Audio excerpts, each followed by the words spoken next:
Namaste. As a common man, today I'm going to answer the three questions that have been posed by Rahul Gandhi to Jai Shankar Sir. I want to be very clear here that the questions that Rahul Gandhi has asked are very common. And for to answer these questions, neither Jai Shankar Sir nor Narendra Modi Sir or any of his cabinet ministers need not come forward to answer these questions. He asked is why has India been hyphenated with Pakistan? What does it mean? It means that India and Pakistan have been put at the same ground or at the same level. So the question is who has done it? Neither India nor any other country has hyphenated India and Pakistan. It is United States of America, the two Donald Trump, who has hyphenated India and Pakistan at the same level. How? Because in his recent speeches, he mentioned that United States of America is proud to work with two great countries and two great leaders. Now, how does one believe in this particular world that Pakistan is a great country and Pakistan have great leaders?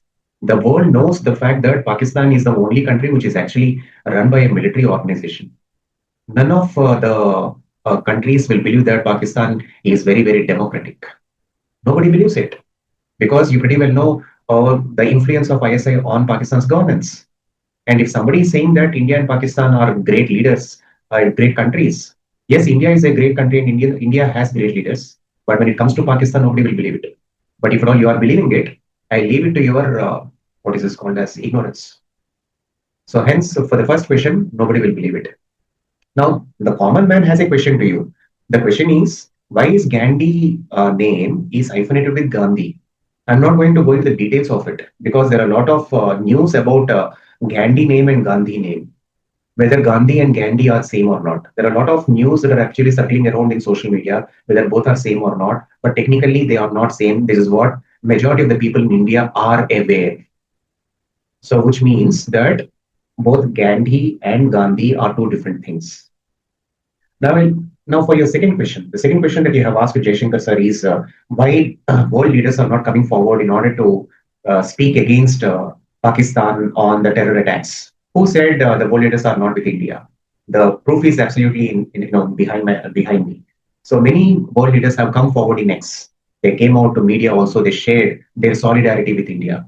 They believe that India can fight by itself, and if at all it is required, the countries also came forward in order to basically help support India in its war with the terrorism. Now, my simple question is, Rahul Gandhi, that which country will basically support terrorism? Nobody will support terrorism. But if somebody is supporting terrorism, that has to be Pakistan. Or there might be some countries which are actually supporting terrorist countries in order to enjoy their vested interest, business deals. You pretty well know to whom I'm actually referring to. There are a lot of countries, big countries, which are actually supporting countries like Pakistan, not just for the sake of what is this called as business deals, but in order to maintain their supremacy also in that particular subcontinent. So the question that you have asked is whether world leaders are condemning the terrorist attack. Yes, world leaders are coming forward and then they are with Narendra Modi, they are with government of India. So I think I have answered your second question as well. For your next question. Now, who is Trump in between to mediate between India and Pakistan? India has never asked for any kind of mediation to any country because India believes that POK is an integral part of India. So India will never shy away in saying that somebody come and help us settle this particular issue. We are good enough to deal, to manage with internal issues. We don't basically believe in mediation because we know how to deal it by ourselves.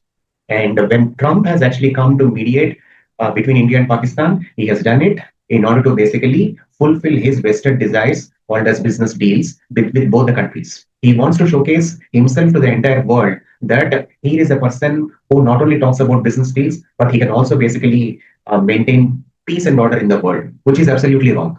This is what I would like to mention it over here. Trump is very clear. So if you look into his speeches also, you will understand the fact that he comes out very crudely on the opposition or on the opposition parties or with other country leaders also. In his Oval Office, you will find that it is just like a World Wrestling Federation kind of match that happens between him and then the guest country representatives. I never, it becomes so embarrassing for me to be in Oval Office to face Donald Trump with in the way he speaks to the other representative of the country. It is very embarrassing when somebody is actually coming to your country and when he is actually sitting across. Then how much of respect we are supposed to show to the other person when he's coming as a representative to crores of people from his country. It is not just about business deals. There is humanity behind all the business deals. We need to basically protect that humanity. Now, for the question that you have asked, and I'm not talking about the question, but you raised an important statement saying that India has failed in its foreign policy. Who said India has failed in its foreign policy? In fact, the world actually appreciates the foreign policy of India, come what may. In fact, if at all you are very clear about it, you as in India, you are saying that India failed in its foreign policy. But just check with what Imran Khan has said about India's foreign policy. Go through his speeches. You will understand the fact that he has appreciated the foreign policy of India. When US is against India taking oil from Russia, India is very clear, or Indian foreign policy is very clear. We are not taking sides. For India, it is important to protect the interests of India. So hence, India is taking the support of Russia to get or to import oils in order to ensure that we are having the necessary resources to fulfill the internal needs.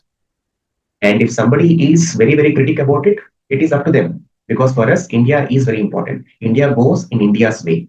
So that is what Imran Khan in his speech has clearly mentioned, the importance of Jai Shankar in dealing with critics across the world. So when a Pakistan ex-prime minister is able to appreciate the value of India's foreign policy, being an Indian politician and being a responsible member of parliament in India, and coming out from a very big family of politicians, you are not in a position to appreciate the foreign policy of India. I don't know how you really thought about it. So hence, I think all these questions are answered. If you did not get the right reasoning for the answers to your questions, then I leave it to your ignorance. I request you to go through the best of media content, which is not biased and which will basically give you a clear indication of how India is doing very well, not just in India, but in the outside lands also. Now, time for Narendra Modi government to focus completely on India. Externally, Narendra Modi government is able to win diplomatically as well as military-wise also. But within India, there are a lot of forces which are actually stopping the growth and development of the country. Now, I am sure the government of India will focus on what are those negative forces or negative energies in India that are stopping the economic growth and development of the country. I am sure very soon there will be a policy on these inside enemies which are stopping the growth and development of the country. Thank you. Thank you very much. Bharat Mata ki Jai.